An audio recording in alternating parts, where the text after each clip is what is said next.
Assalamu alaikum wa rahmatullahi wa barakatuh. We have learned that al-fi'l is of three types. Number one, al-fi'l al-madi, the past tense verb. Number two, al-fi'l al-mudari', the present tense verb.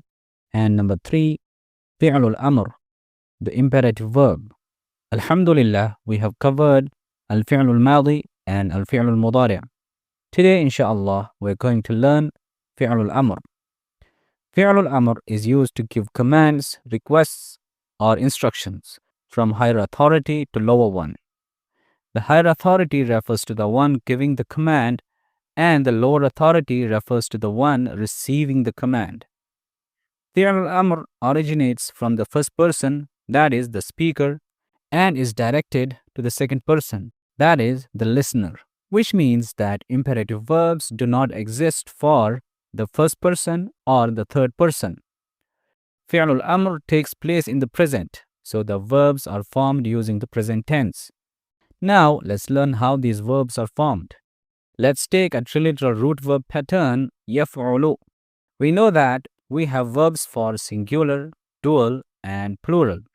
Starting from third person singular masculine, the patterns we get are yaf'ulu, yaf'ulani, yaf'uluna.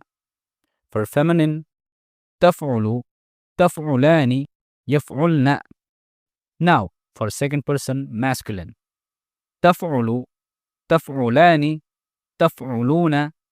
For feminine, taf'ulina, taf'ulani, taf'ulna. Now, for the first person, both masculine and feminine, which are af'ulu, naf'ulu, naf'ulu.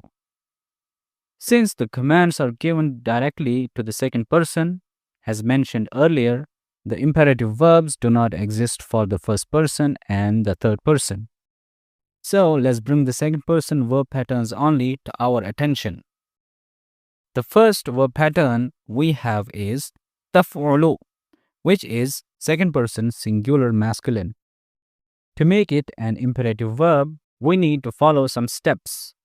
First, we need to take away its beginning letter, which is ta, known as harful mudari'. Step 2. Take away the dhamma that is on its ending letter and put a sukoon on it.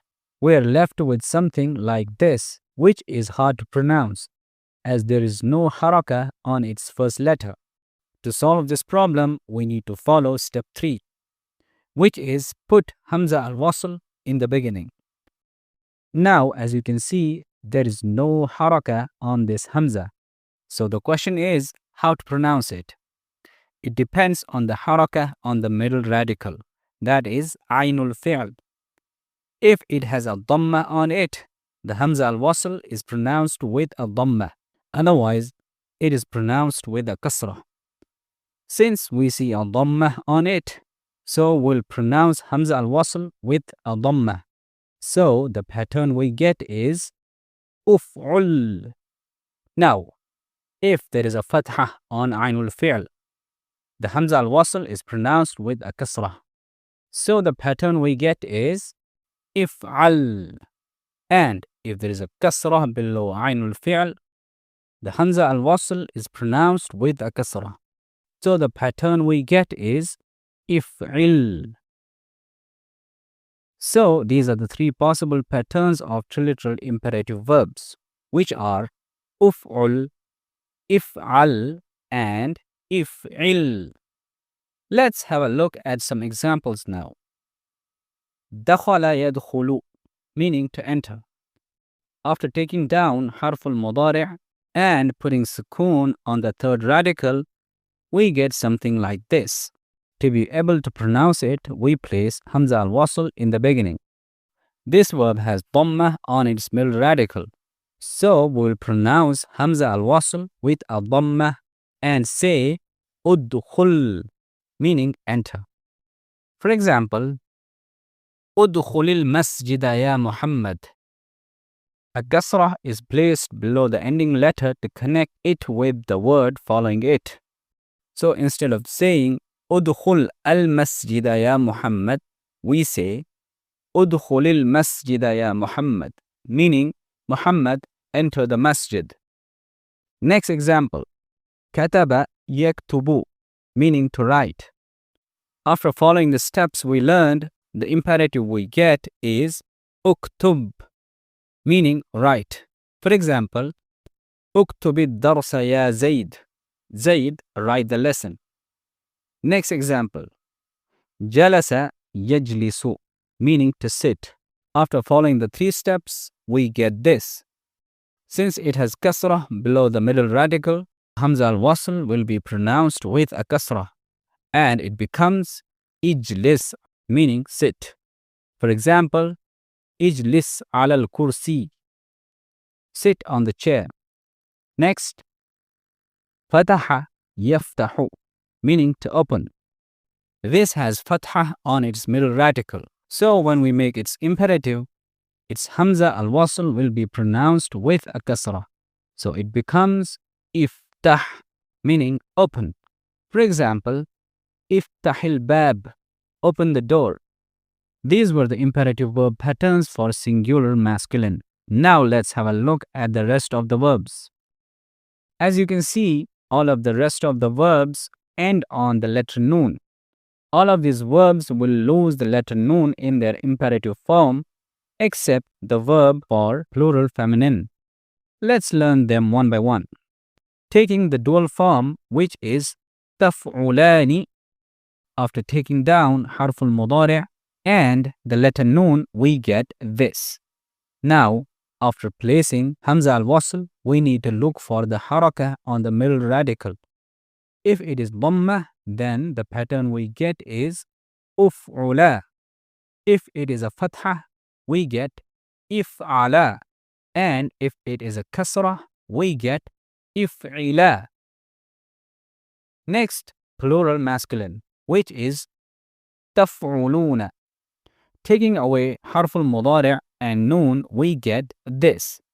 After placing hamza al-wasl and looking for the harakah on the middle radical, the possible patterns are uf'ulu for dhamma, if'alu for fatha, and if'ilu for kasrah. The alif with a sukoon on it at the end is known as aliful fariqah, and we will learn about this in future inshallah. Moving on to singular feminine, which is taf'ulina. After following all the steps, the patterns we get are uf'uli, if'ali, and if'ili. Next, the dual feminine, which is the same for dual masculine. Next is taf'ulna, which is plural feminine. This will only lose harf al-mudari', so it becomes something like this, and after placing hamza al-wasl, the possible patterns are uf'ulna, if'alna, and if'ilna. Now, there is a certain ruling for the pronunciation of hamza al-wasl. Let's understand it with the example iqra waktub, meaning read and write. Both of these are imperative verbs. In the first verb, there is nothing preceding hamza al-wasl, so we pronounce it and say iqra. However, in the next verb, there is waw preceding hamza al-wasl. In this case, hamza al-wasl will not be pronounced, and waw will be connected to the letter following hamza al-wasl, which is kaf. So instead of saying iqra wa uktub, we say iqra waktub. Let's see how we can use the same in the rest of the patterns. Iqra waktub is for singular masculine. Iqra'a waktuba for dual, both masculine and feminine. Iqra'u waktubu for plural masculine. Iqra'i waktubi for singular feminine. And iqra'na waktubna for plural feminine. Now let's have a look at some verses from the Qur'an. اذهب إلى فرعون إنه طغى. In the Mus'haf, you will see this sign indicating that this is Hamza al-Wasl. So the verb اذهب is from ذهب يذهب, meaning to go. Since it has a fathah on its middle radical, the hamza al-wasl in its imperative form will be pronounced with a kasrah, which is idhab, meaning go.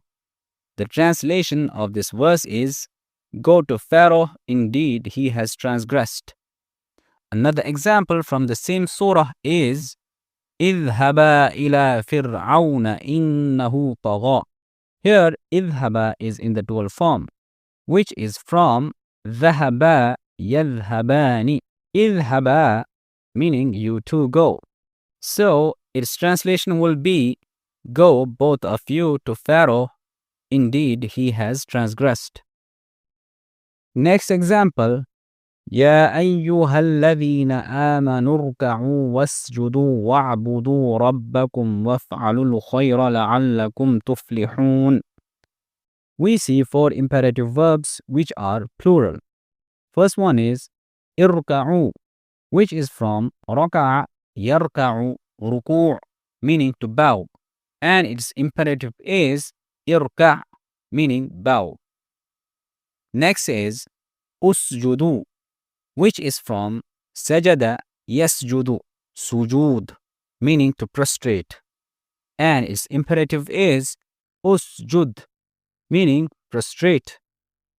Next, u'budu, which is from abada ya'budu ibadah, meaning to worship, and its imperative is u'bud, meaning worship.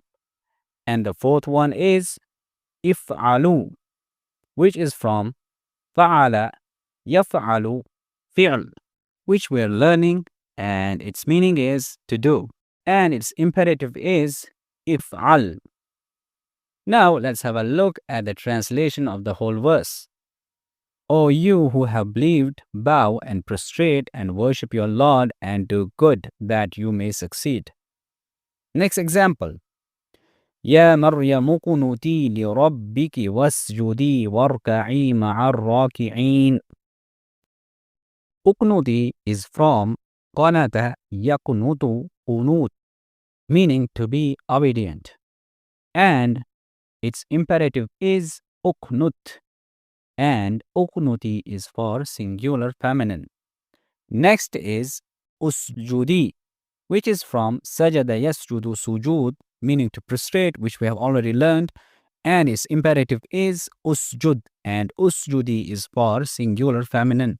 Next is irka'i, which is from raka'a yarku'u ruku', meaning to bow, and its imperative is irka', and irka'i is for singular feminine. So the translation of the verse is, O Mary, be devotedly obedient to your Lord and prostrate and bow with those who bow. And with that, I end my lesson. Barakallahu feekum. Wassalamu alaikum wa rahmatullahi wa barakatuh.